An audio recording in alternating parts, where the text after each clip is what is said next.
Hello, and thank you for joining this tonight.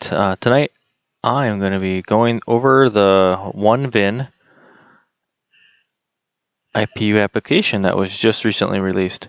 So I hope that you are interested in this and that you'll find this valuable. So I recently found out about this through Twitter in the Nordic. Well, they did some sessions for people to join that were free just recently in the last couple weeks.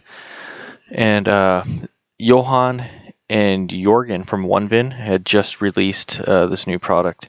So I'm going to go over it and go ahead and show you. So first off, let me just show you their website. And here, and this will all be, I'll have all the links here in the post. So you don't need to be writing anything down. But the IPU installer, this download contains this other application as well. It's a MSI called the Deployment Scheduler, which you can install to add some extras. Now, you don't need to add this so basically how I look at it is the IPU installer is a couple of pieces. One is a way to wrap the Windows upgrade into an application and deploy it through Software Center. And the second one is this deployment scheduler, which helps to allow end users to go in and schedule things easier so that they can have a kickoff when they want to kick off versus having to open Software Center and click install. They can go here and choose a specific time. Or you could still do it the traditional methods, but this here gives a little more flexibility in empowering your end users. Once again, they have great documentation. So they have the PDF here, which is what I read through to figure everything out. So a quick glance, just to show you the different parts here. There's going to be a piece for hardware inventory, some collections, an application, some client settings. There's a PowerShell script that you can use then to help manage the machines that are being upgraded and failed for resetting purposes. And then he's got two ways you can deploy it. A simple method, just using what you'd normally do is deploying it either available or required and managing everything like your other requirements. Or they talk about this new tool, the deployment scheduler, and how it would interact with that. Now, he also talks about how to leverage drivers in the upgrade. So when you use a task sequence, a lot of this stuff is kind of set up for you in the task sequence where you point it at a driver's package and the setup engine kind of knows what to do. And the setup engine builds you a command line to feed into the setup exe of the Windows upgrade. So in the application model here, what they've done is they've created like a stub installer, which then will build a custom settings. Custom settings.ini file, which then the setup engine reads in and applies. So I'm going to go ahead and build this out. So I've already actually done the hardware inventory part, which is laid out here nicely. I'm going to go ahead and run a script that I wrote that builds everything for me. And now this script is out on GitHub. So it's actually going out and downloading the zip file from the OneVinn installer from that website, and it's extracting it and starting to build the applications, the collections that are needed for this. I haven't scripted everything. For instance, I haven't scripted the hardware inventory part because I haven't figured that out yet. And I have not scripted creating the application of the deployment scheduler. But that's just an MSI, which will make things, it's really easy. I just created an application, put in the MSI, and let the wizard do the rest. So here it built the application, it built the DT for the application, and then it's building the collections. And then it created a deployment and a maintenance window. So I should have shown you, I guess, so here in software, in here in the applications, you'll see that the application does not exist yet. And here in compliance, under collections, you don't see anything yet. So the script, if you're paying attention, it actually says you will need to close and open your console to see the folder in collections. So that's what I'm just going to do. I'm going to close it and open it. And then you'll see that the script built out quite a few things for me, so I don't have to do this manually. You can do it manually, and the instructions that are provided in the PDF walk you through everything. But I just wanted to do it for my own knowledge of how to do it, so that is why I wrote a script to do it. So here now the script built this One-Bin IPU folder and then populated it with the collections and the queries that were suggested. So when you look at the properties of like the IPU success collection, it is set to a query, and this query is then using the custom inventory IPU results, or IPU result, and then it's looking for success. So you do need to do the hardware inventory piece first before you do that. And now let me just go ahead and show you the inventory thing. So under client settings, I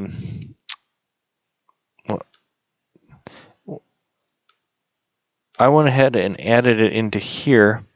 But you also, there's another part where you have to add it to, let's see if I can remember how to get to this now. I know it's program manager, inboxes.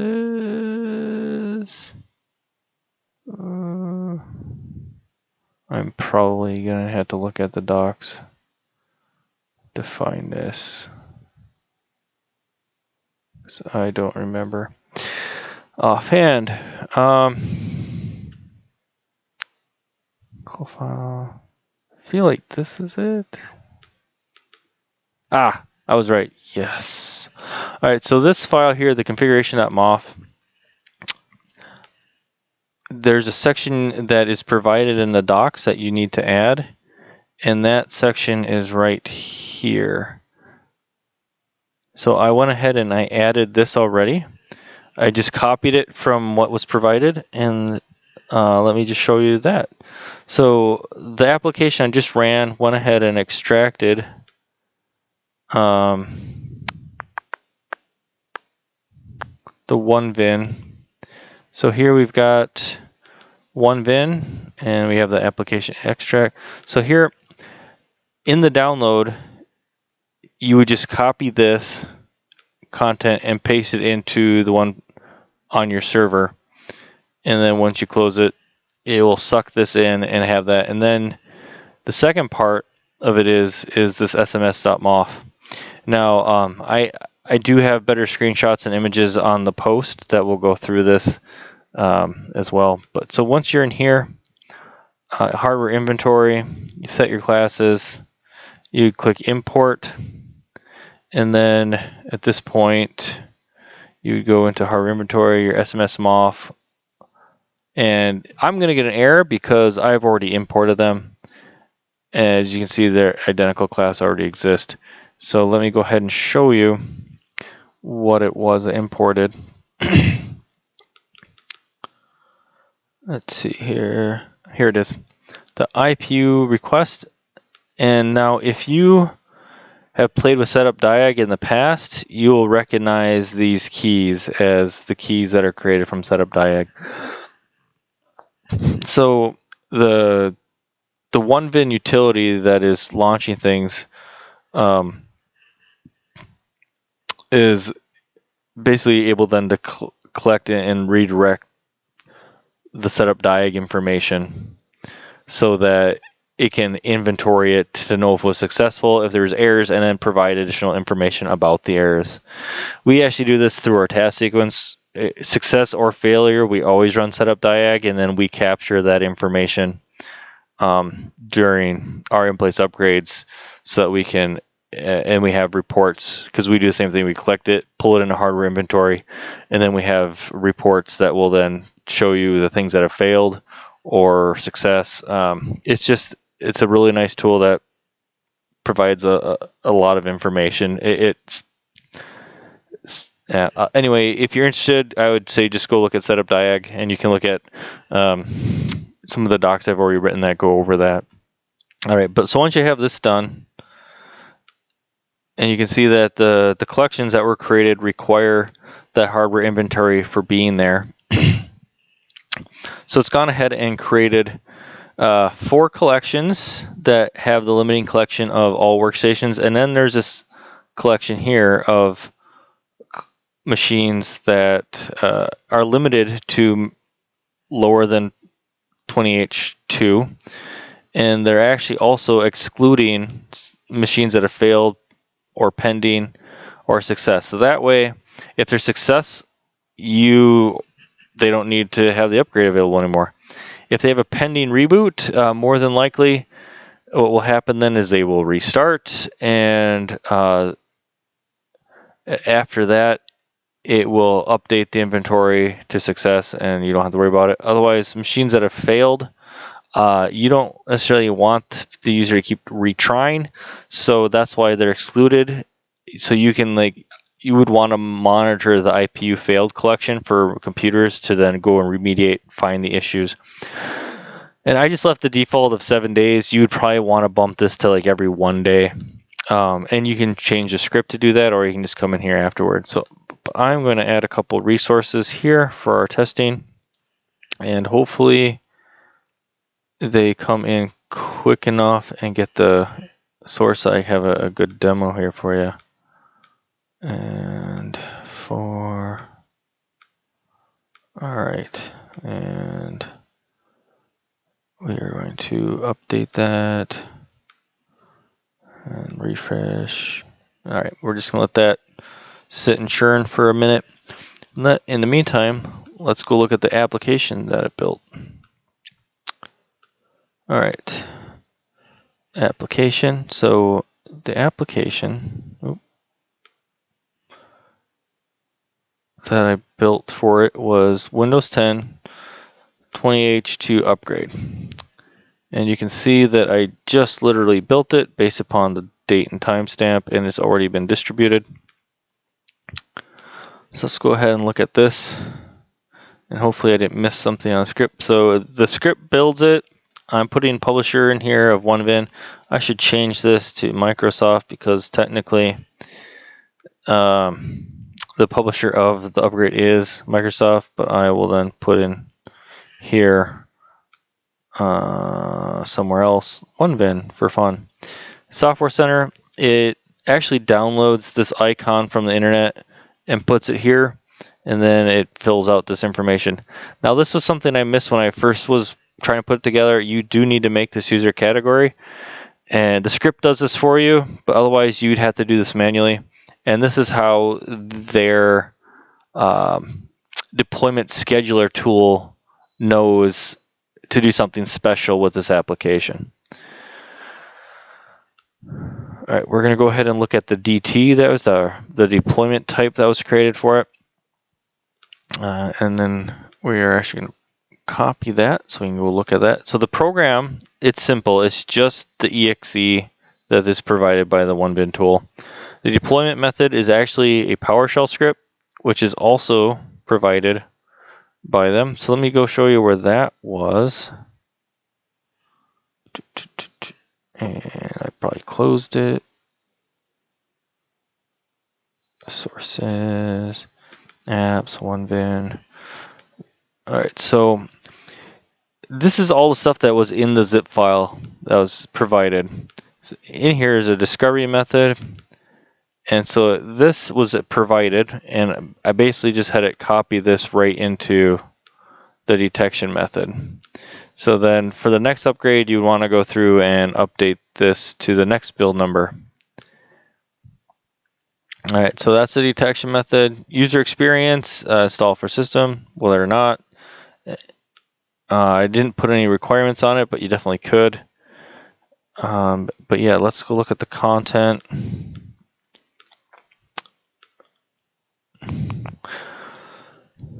Okay, and the deployment scheduler is right here. And this is what I've deployed out there, and I'll show you what this looks like on the endpoints a little bit. But it was an MSI, so I just sucked it in. I haven't coded anything. But I would highly recommend looking at the configuration editor beforehand, so you can set up some of your own branding. I just haven't gotten to that for my demo in my lab. But if I were going to use this in my environment, I would definitely do some of that first. All right, so then the IPU application, this is what's provided. So in my script, I copy this folder to right here, and then I'm setting myself up for 21H2 and so on and so forth. And you can see that it's just a direct copy of that over to here. And then in the media folder is my actual 20H2 media. And this I built with OSD Builder, and which is why I've got an extra folder here as I was testing out OSD Builder. So this just has to have all of this content in here. So basically this is like the Windows 10 ISO extracted into the media folder. Inside of Setup Complete, you can add other things as well. The Setup Complete we can perform, and I have not written any information about that. You need to look at the docs, or I know that Jorgen on CCM Exec has just blogged about this in the last day or two as well, and I have a link out there in my documentation to his blog. All right, so that is the app and the content for the app, and it is distributed. Let's go ahead and double check here. Those are here.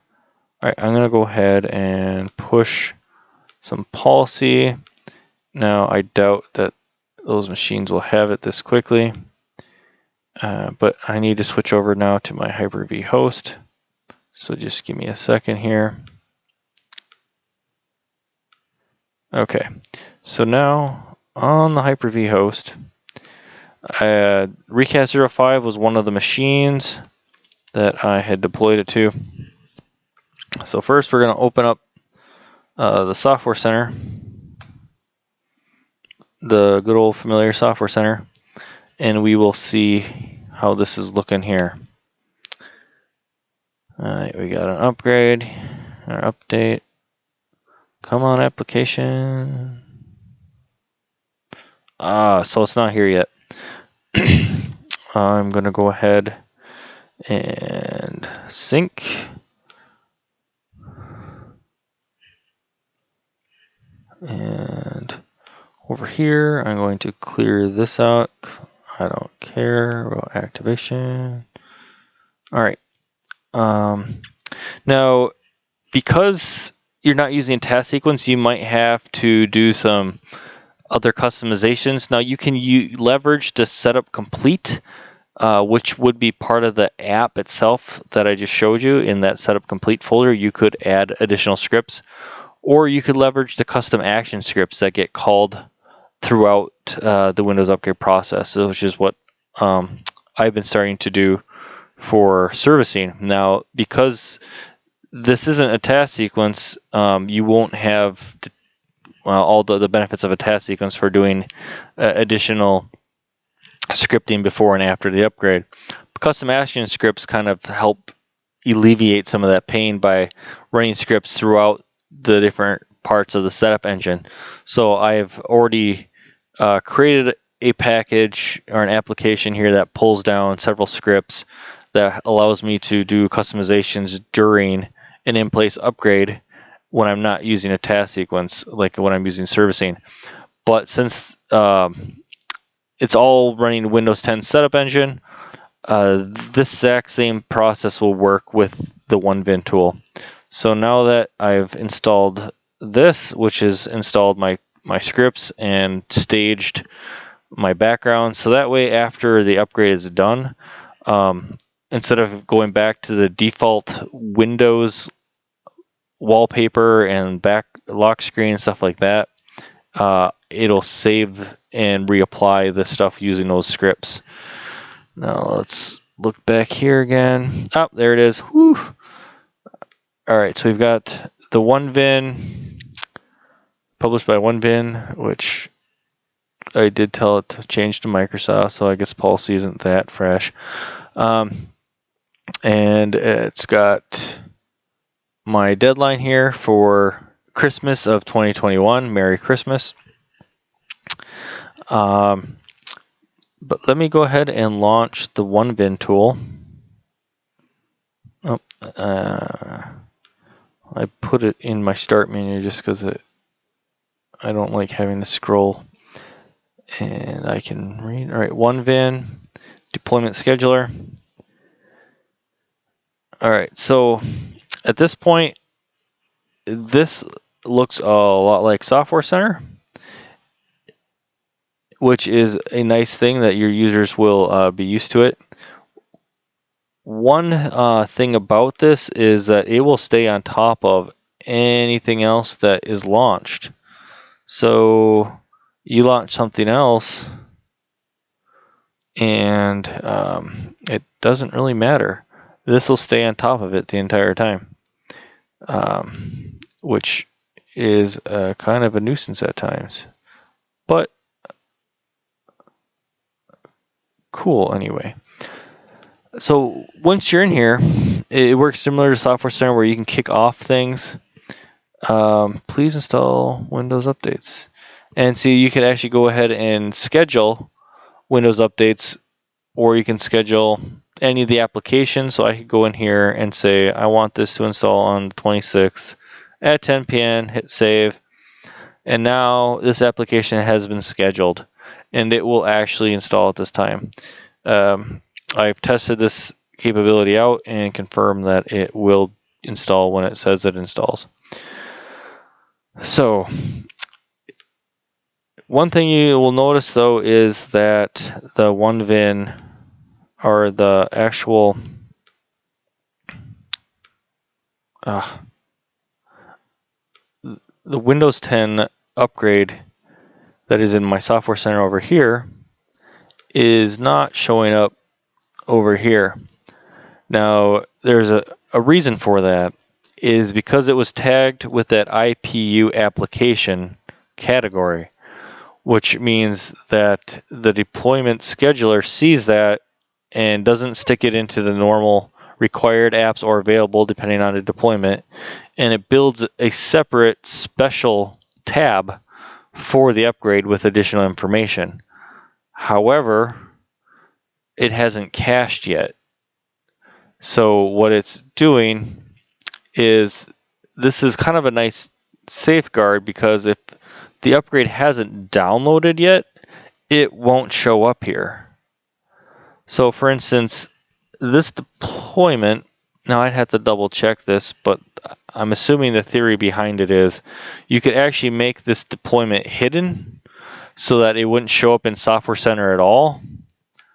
And then once it's actually fully cached on the workstation, you could tell people to go to the deployment scheduler and they will see a special tab here, and they can either schedule it or run it, and it will start right away because it's been fully cached. Now, let me just take a second here, if you don't mind bearing with me. And let me see if I can monitor something. So just give me a second here while I pull up.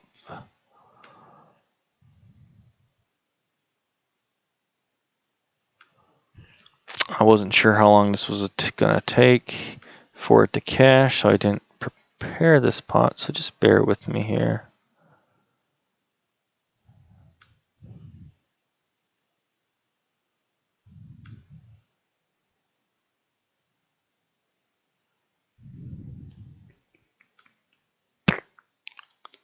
Well, where do I have that?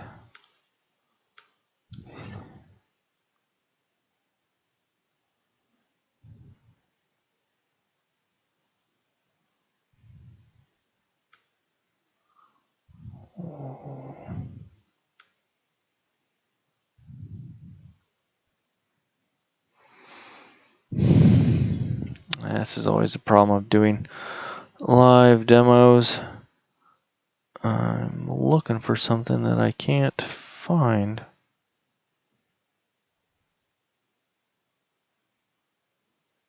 Which is kind of a sad thing.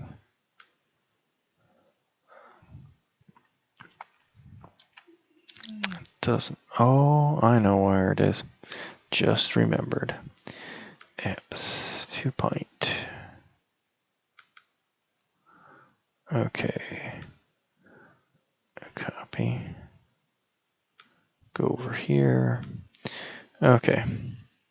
Oh, yes. Stick that there. I'm going to go ahead and run a command.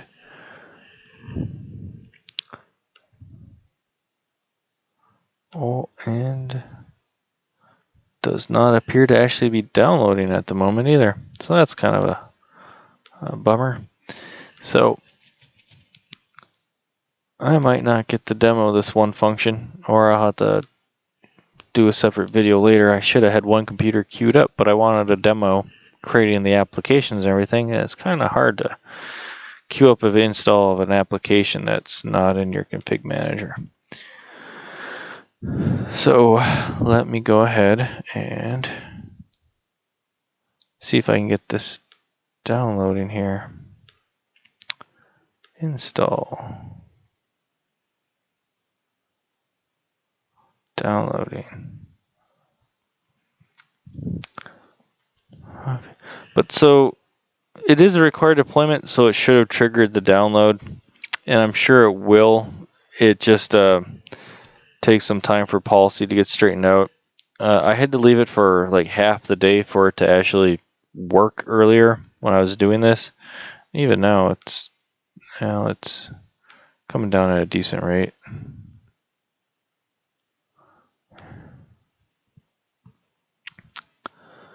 Waiting. Let's see. There, it's coming. It's coming down quite fast, as it should, since it's like on the same Hyper-V host as the distribution point.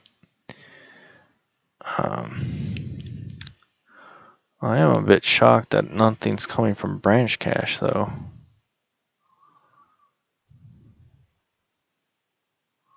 But look at that. That is some nice performance there.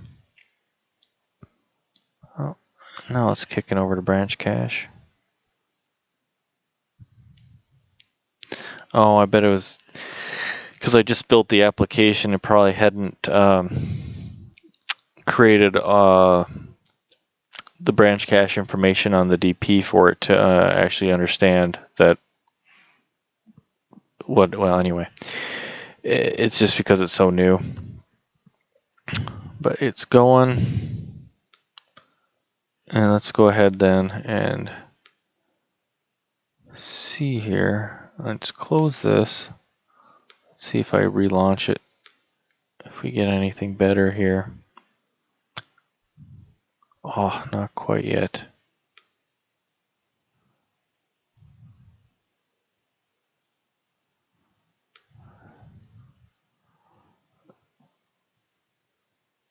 Alright, come on.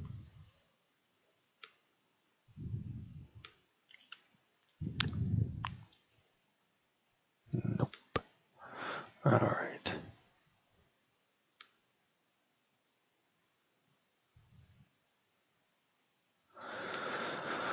Okay, just a couple more percent here. I guess I should have left this open. I could have watched it.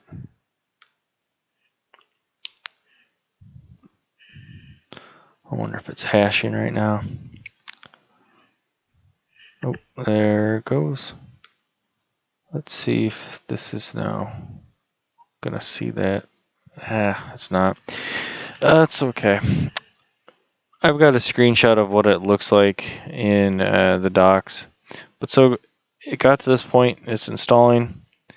So it will create logs.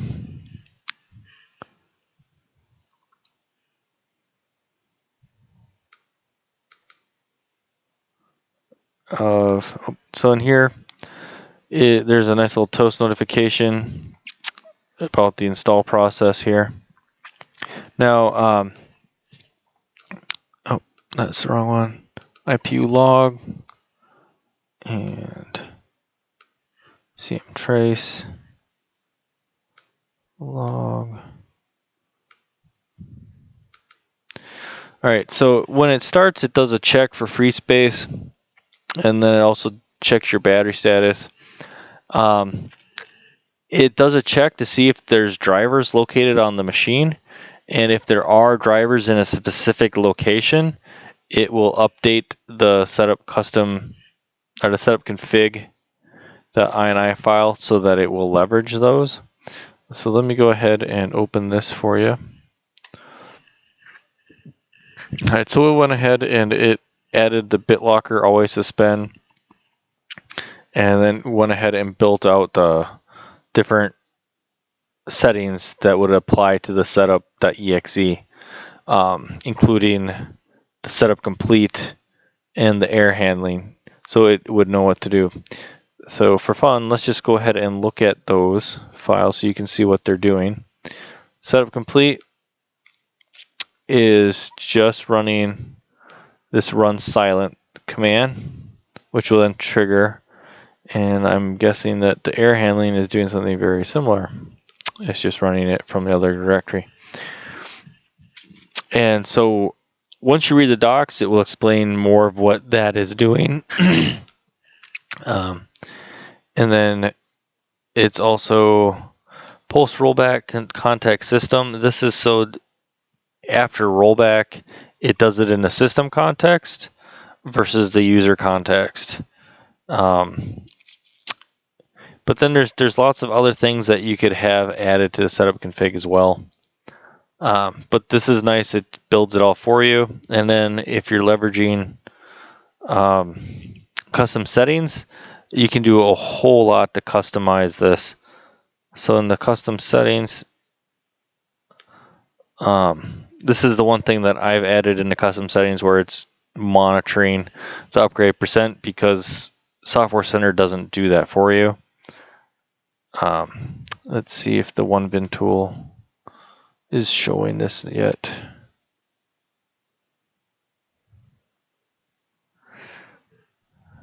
Yeah, it's just bad timing. I might have to do another demo eventually with it already pre-staged. But you can see the OneVinn tool, it creates it all for you. It creates this nice scheduler so that you can have end users schedule it when it's convenient for them, instead of having to like click install and having to go right away. This is just a really nice way to empower your end users, and it's using a tool that they're used to. Let's see here. How far are we on this? 28%. So once this actually gets to the point of 100%, it will prompt for the restart, which is another nice way of doing this, similar to servicing, where it does a bunch of stuff in the background and then prompts the user to restart. Using this method, it is controlling restarts as well, so it will then prompt the user for the restart, so they could actually have been running it while they're working and not lose their work, because it won't just automatically restart for them.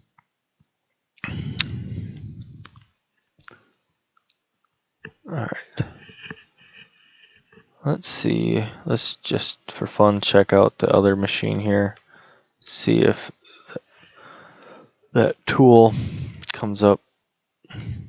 Now, you can see here this other thing. This is another OneVinn tool that I talk about in another thing. It's just rotating different images. That is their lock screen splash, their splash lock screen tool, and it will circulate above the lock screen different images. So you could actually have like, you know, images with text here like, hey, today is pizza day, chip in $5 and come to the lunchroom, or hey, wear a mask, be considerate, you know, or whatever your HR group wants to tell you. Hey, there's some stuff here. Let me go ahead and sync. And let's see here. Do I have the OneVinn tool installed? Ooh, that's a fail. So let's go ahead and just install it real quick because it won't take long. And you can actually see that process. So we're going to go for OneVinn, extract, scheduler, deployment scheduler.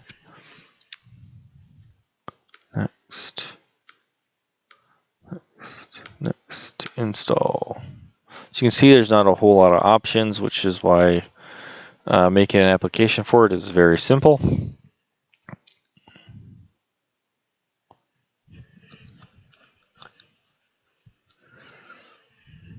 All right. Let's go ahead now. Launch that guy. Bummer, it's not showing up here either. But you can see you can schedule the things on here too. If there was an update, it would show up in a way that you could say schedule the updates. Like that is quite a valuable thing too, because you'll make updates available. A lot of people don't opt in, and they always just go required. But this would allow users to schedule that as well. And then the Restart Center, they can schedule that too. This is a very slick tool that they provided. And so you could actually replace like your Software Center with this. You could either remove the icon for Software Center so it's not visible, or you could not install it with your client, which I probably wouldn't recommend. Or, you know, just get people used to coming to this replacement tool.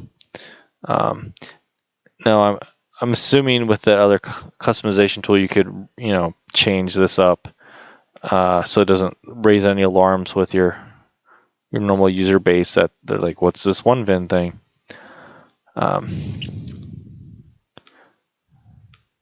Let's see, we're at 46%. Well, I don't think you all want to stay around to watch this, but like I said before, once it gets to the point where it's going to restart, you would see a bunch of dialog boxes pop up, and they could then go ahead and restart or schedule that. I will, let's see here. Let me just go ahead and bring up here what you can go out here and see under the OneVinn tools. You can see the IPU application. And I've gone through and documented a bunch of it out here for you, so you can see I go over the hardware inventory stuff, and then let me just go ahead and show you what it looks like, but I just couldn't get it replicated for the demo. Oh, and when it gets to restart, it pops up and you can go ahead and restart it, or you can postpone it. But here we go. Oh, it hasn't updated. So I've committed the change, but I haven't pushed it to production yet. There will be an image out here that actually shows what their tool looks like with it. Otherwise, you can see it in their docs too. So just I'll give another plug for the site that I'm working on. It's docs.recastsoftware.com, and then you can go to the config manager docs and you'll see all these things that I'm working on. Right now I'm heavily investing time in the community tools section. and going through different community tools and kind of documenting an overview of them. The OneVinn tools so far have consumed the bulk of my time because there are so many great tools by this this company that they've put out there for you to use. So I'd highly recommend checking this stuff out. It can hopefully make your life easier. And worst case is that you just spend some time looking at it, because these tools are from the community. There's no costs involved, and they can be potentially a huge savings for you. Well, thank you for joining. And if you have any questions, let me know. I would be happy to clarify anything that I've written on.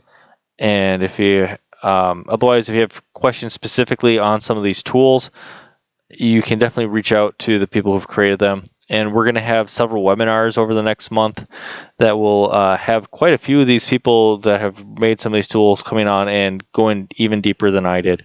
So definitely check back and check in with us often. Thank you for joining, and have a wonderful night.